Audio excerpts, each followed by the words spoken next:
The banker's dust cloud rose like a death omen across the Kansas prairie. Martha Crawford gripped the Winchester beside her doorframe, watching three riders approach her dying farm. 72 years breathing this dust, and now they wanted to steal her last breath too. Put the rifle down, Martha.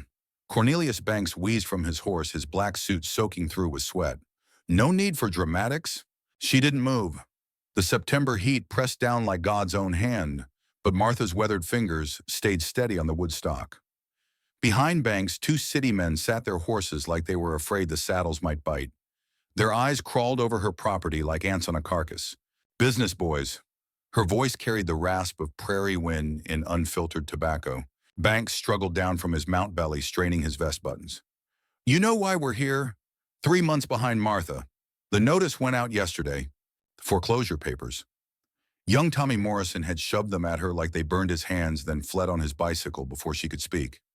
Saturday. 2 days to pack up, 43 years. These gentlemen represent interested parties. Banks gestured at his shadows. Mr. Whitmore from Chicago Cattle Syndicate. Mr. Peters runs wheat operations. Whitmore, the older vulture, flashed teeth white as bleached bones. Ma'am, when I acquire your property, perhaps you could stay on. Cook for the ranch hands.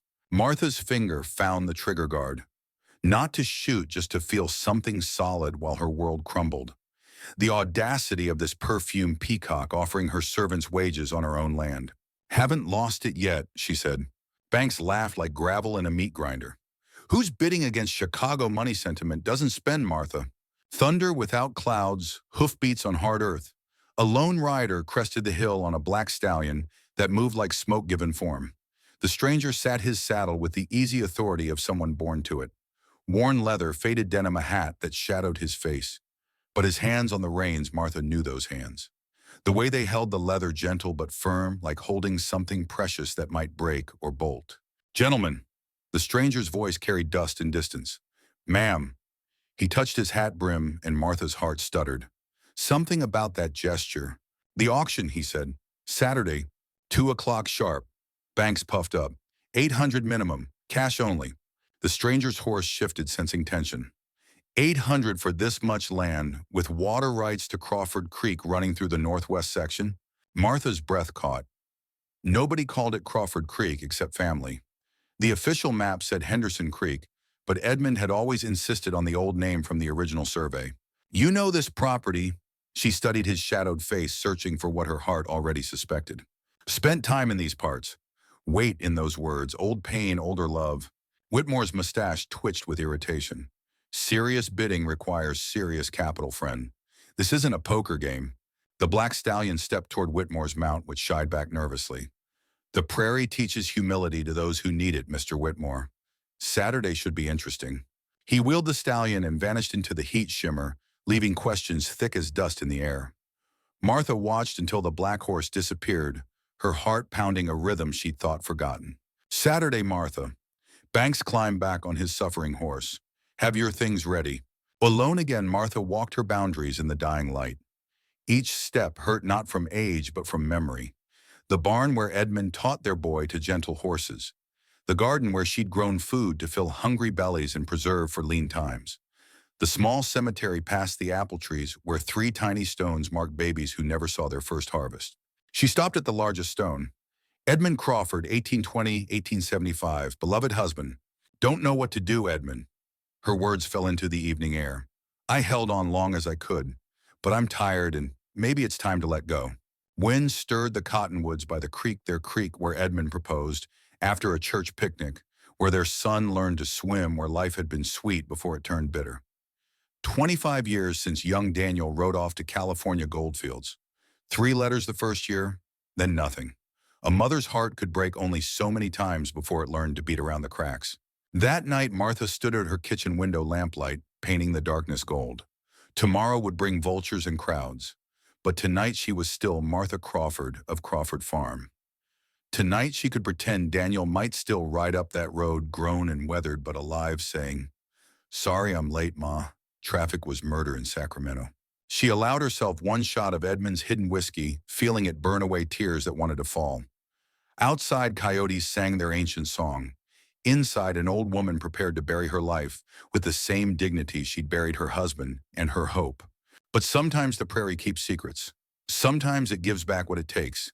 And sometimes a black horse carries more than just a rider, it carries redemption, dressed in leather and time. Martha didn't sleep. She cleaned instead. Polished silver that would soon belong to strangers. Folded quilts made by her mother's hands. Touched each piece of her life like a goodbye kiss. When dawn cracked the horizon, she put on coffee and watched the light creep across the land that had made her, and broken her, and made her again. 2 days until the auction. 2 days to be brave. The stranger's words echoed, "The prairie teaches humility." Martha Crawford had learned that lesson in blood and drought and empty mailboxes. But hidden beneath humility lives something harder than prairie stone, the terrible strength of a woman with nothing left to lose. Saturday arrived wrapped in heat thick enough to chew. By noon, half of Millbrook had gathered in Martha's front yard like buzzards at a feast. Women brought covered dishes, potato salad and fried chicken, as if death deserved a potluck. Men talked weather and wheat prices while their eyes counted Martha's remaining cattle. Children played tag between the watchers, their laughter sharp as broken glass against the day's solemnity. Martha emerged at 1:30 in her funeral dress. Black wool in September, heat penance or pride, she didn't care which. Her mother's silver pins caught the sun like accusations. She'd spent the morning saying goodbye to walls that knew her secret's floorboards that had carried her footsteps through joy and grief. Now she stood straight-backed on her porch, watching her life become a spectacle. Banks had transformed into a circus ringmaster. Silk top hat despite the temperature. A gavel big enough to drive fence posts. 2 clerks with cash boxes flanked him like apostles of greed. The legal man stood apart, briefcase full of documents that could erase a lifetime with proper signatures. Whitmore and Peters claimed the front row. Whitmore had brought reinforcements, a skeletal accountant who scribbled notes about everything from the barn's tilt to the rust on the gate hinges. Peters stood alone but radiated the confidence of a man who collected farms like stamps. Testing, testing. Banks hammered his gavel against a wooden block, practicing his authority. The crowd quieted gradually, pulled by the gravity of witnessed destruction. Behind the crowd, Martha spotted her neighbor, Sarah Williams, whose husband had lost their farm 2 winters back. Sarah's eyes met hers. Understanding passed between them like a secret handshake of the dispossessed. Martha nodded once. Sarah's hand went to the small cross at her throat. "Ladies and gentlemen," Banks's voice boomed across the yard, "we gather to conduct the lawful foreclosure auction of the Crawford farm, 160 acres of prime Kansas agricultural land, complete with dwelling outbuildings and water rights to Henderson Creek." Henderson Creek, even now they couldn't get it right. Minimum bid stands at $800 representing mortgage debt plus accumulated interest and fees. Cash on the barrelhead, gentlemen. No promises, no IOUs, no payment plans. Cash or certified bank draft only. Martha found herself floating above the scene, watching from some high cold place where pain couldn't reach. That figure 800 represented more money than most families saw in 4 years. It also represented less than half what Edmund had paid for the raw land in 1844. "Do I hear 800? Whitmore's hand shot skyward. 800! 800 from Mr. Whitmore. "Do I hear 850? Peters raised a lazy finger. 850! 900. Whitmore didn't wait for Banks to ask. Back and forth they went, predators circling dying prey. The crowd watched like Romans at the Colosseum. Someone's baby cried. The mother quickly hushed it as if tears might jinx the proceedings. $1,000. Peters announced it like ordering breakfast. Whispers rippled through the assembly. $1,000 could buy dreams or destroy them, depending on which end of the gavel you stood. Whitmore huddled with his accountant, sharp whispers and sharper pencils, calculating profit margins on Martha's pain. 1,100, he called. 1,200. Peters examined his manicured nails, bored by the delay in his inevitable victory. Martha noticed movement at the crowd's edge. The stranger stood beside his black stallion hat, tilted to shade his features. He held the reins loose in his left hand. Daniel had always been left-handed, only child in school who was. The teacher had tried to force him to write right-handed until Martha threatened to pull him from classes. 1,300. Whitmore's confidence cracked slightly. 1,400. Peters covered a yawn. 1,500. Whitmore practically shouted as if volume could intimidate his opponent. Peters studied the farm, with the calculating gaze of a butcher sizing up beef. Martha could see him parsing the land into sellable chunks, the creekside acres for premium prices, the flatland for wheat, maybe keep the house as a hunting lodge for city friends. I'm out. Peter stepped back, brushing imaginary dust from his coat. 1,500 going once. Banks raised the gavel high, savoring his moment. Going twice. The stranger moved.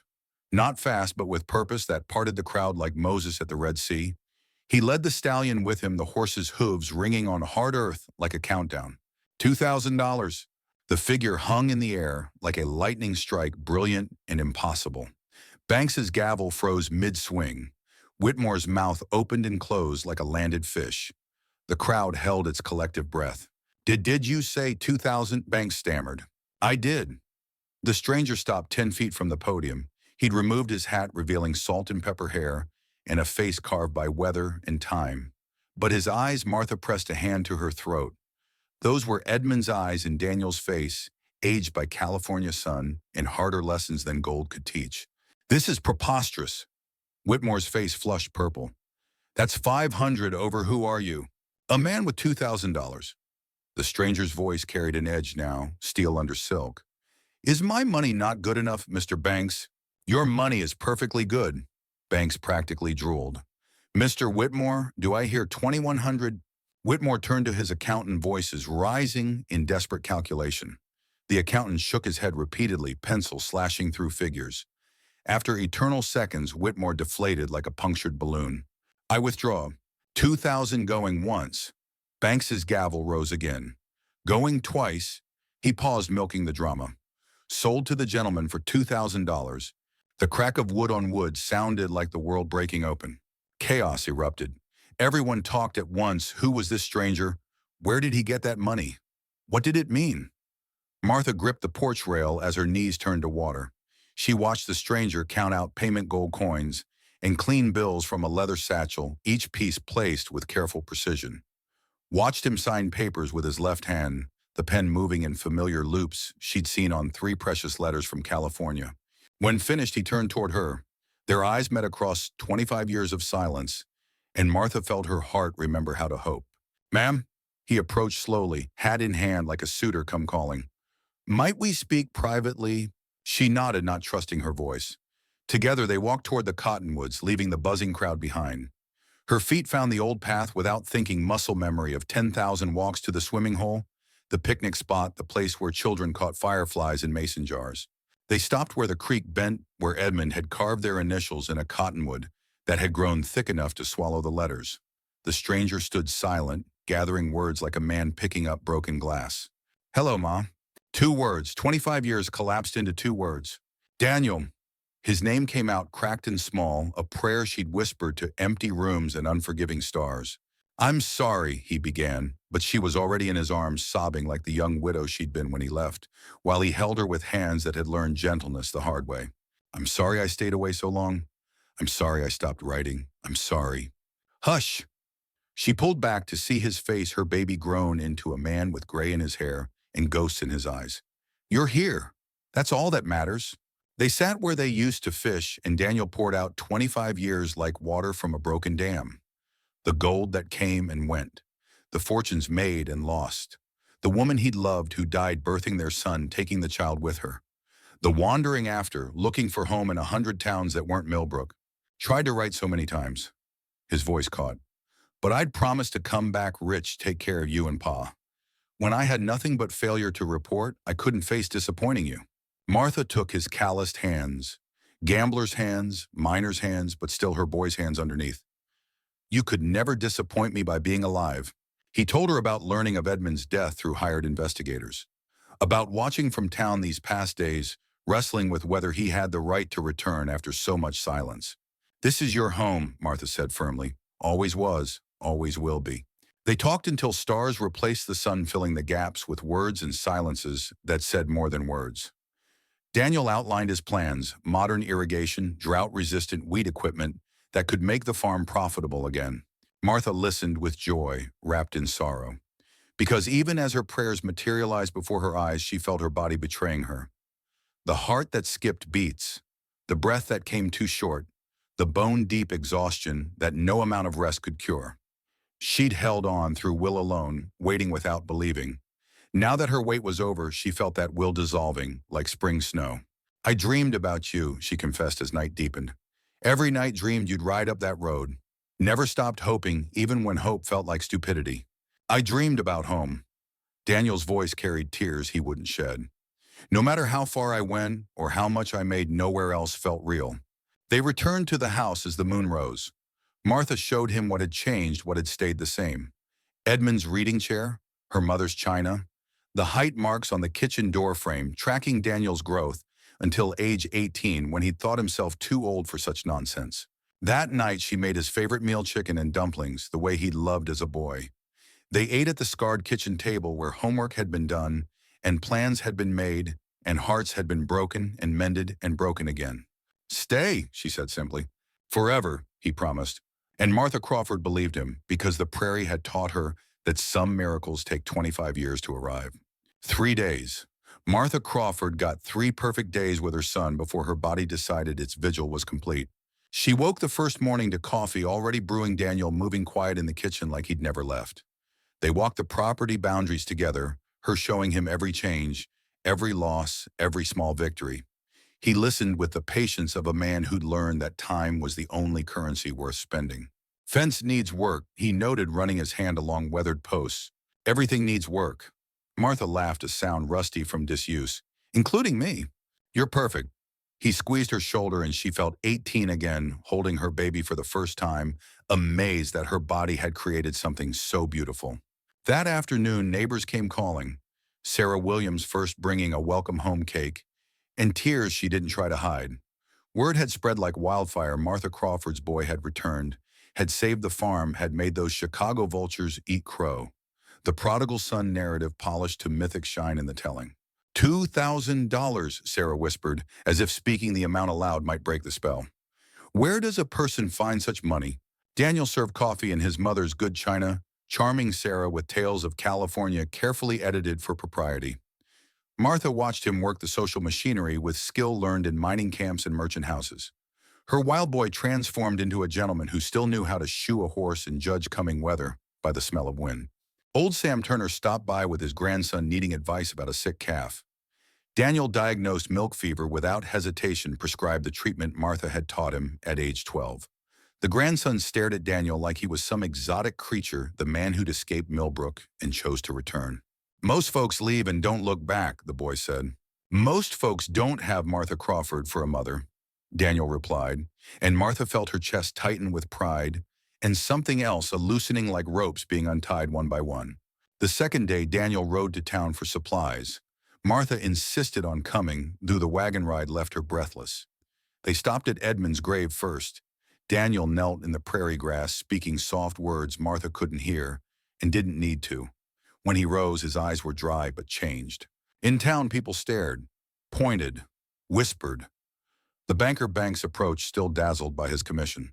Mr. Crawford, what are your plans for the property if you ever want to sell? I don't. Daniel's tone could have frozen July. Ever. They bought supplies at Henderson's General Store, Lumberseed Tools, Hope. Daniel paid in gold coins that rang like church bells on the counter. Martha noticed him slip extra to young widow Martinez, whose husband had died in a well-digging accident last spring. For the children, he said quietly. School supplies. Martha's heart swelled and broke simultaneously. This was who her boy had become, generous with scars hidden under California polish. That evening, their last evening, though neither knew it, they sat on the porch watching sunset paint the wheat fields gold. The temperature had dropped, blessing them with cool air that smelled like coming rain. Tell me about her, Martha said. Your wife. Daniel's hand stilled on the coffee cup. Elena, Spanish blood, Irish temper, hair black as midnight, laugh like music. She loved gardens, couldn't grow much in Sacramento heat, but she tried. Tomatoes mostly. Some herbs. You loved her. Like breathing. He set down the cup. When she died, I thought about following. Almost did once, bottle of whiskey and a loaded Colt. But then I'd think about you here alone and I couldn't. Even though I'd abandoned you, I couldn't leave you with that too. Martha reached for his hand. You never abandoned me. You lived your life. That's what children are supposed to do. I should have written. Yes. No point in pretty lies now. But you're here. That's what matters. They sat in comfortable silence watching night creep across the prairie. Coyotes started their evening song. The windmill creaked its familiar rhythm. Martha felt each breath like a gift, each heartbeat a bonus she hadn't expected. "I'm tired, Daniel." He looked at her sharp, seeing what she meant underneath the words. "Ma, I waited for you. Held on through drought and mortgage and loneliness that like to have killed me. But I waited. Now you're home and I can rest." "Don't talk like that. I'm 72 years old, son. I've buried a husband and 3 babies. Survived grasshopper plagues and tornadoes and bankers. I'm not afraid of what comes next." Daniel's jaw worked like he was chewing words too big to swallow. "Finally, I just got you back. And I got to see you grown. Got to know you became a good man. That's more than most mothers get." She squeezed his hand with what strength remained. "Promise me something. Anything. This land, keep it, work it, make it bloom again. But more than that, help others keep theirs. You've got money now. Use it. Don't let Banks and his vultures steal any more homes. I promise. And find another wife. Have babies. Fill this house with laughter again. Ma, promise." He nodded, unable to speak. Martha smiled, feeling lighter than prairie wind. That night she slept deep and dreamless in the bed she'd shared with Edmund, in the house they'd built with their own hands. Daniel sat beside her, holding her hand, telling stories of California she might or might not have heard. Near dawn, between one breath and the next, Martha Crawford went home. Daniel found her at first light, her face peaceful as a child's. He closed her eyes with gentle fingers, then sat with her until the sun was full up, saying goodbye with tears that came silent and steady as rain. The funeral drew folks from 3 counties. Martha Crawford had touched more lives than she'd known, families she'd helped through hard times, children she'd taught letters when the school was closed, women she'd midwifed through difficult births. They filled the Baptist church and spilled into the yard, come to honor a woman who'd embodied the pioneer spirit without ever trying to be anything but herself.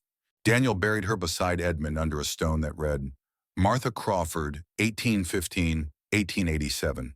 She kept the faith." After the service, after the covered dishes and condolences, Daniel stood alone in the cemetery. The cottonwoods whispered secrets. The creek ran its endless conversation. And somewhere between grief and gratitude, he made his decision. The Crawford farm became a beacon of hope in hard times. Daniel's California fortune, wisely invested, funded a loan program for struggling farmers. No foreclosures on his watch, families got time-fair terms, and teaching in new farming methods that could survive the prairie's moods. He modernized, carefully respecting the land's character while improving its yield. The irrigation system he installed became a model copied across the county. His introduction of drought-resistant wheat saved a dozen farms the very first year. But technology was only part of his mission. Daniel Crawford became known as the man who'd listen, who'd show up with his sleeves rolled and his checkbook ready when disaster struck. The widow Martinez's children went to college on scholarships he funded, but never claimed credit for. When banks tried foreclosing on the Williams farm, Daniel bought the mortgage and forgave it, asking only that they help another family in turn when able. He rebuilt the school after a tornado stocked the library with books from San Francisco, paid the teacher enough to stay. 5 years later, as Martha had wished, he married again. Rebecca Hartley, the new school teacher from Missouri, sharp as a new blade, gentle as spring rain. She loved the land almost as much as she loved Daniel, and if she sometimes caught him staring at the cottonwoods with ghost-touched eyes, she had the wisdom not to mention it. Their children, 3 boys and a girl, grew up knowing the stories. How grandmother Martha had held the farm alone for 25 years. How their father had returned just in time. How love could stretch across decades and miles without breaking, even when it seemed lost. The black stallion lived to 28, dying peacefully in the pasture he'd helped save.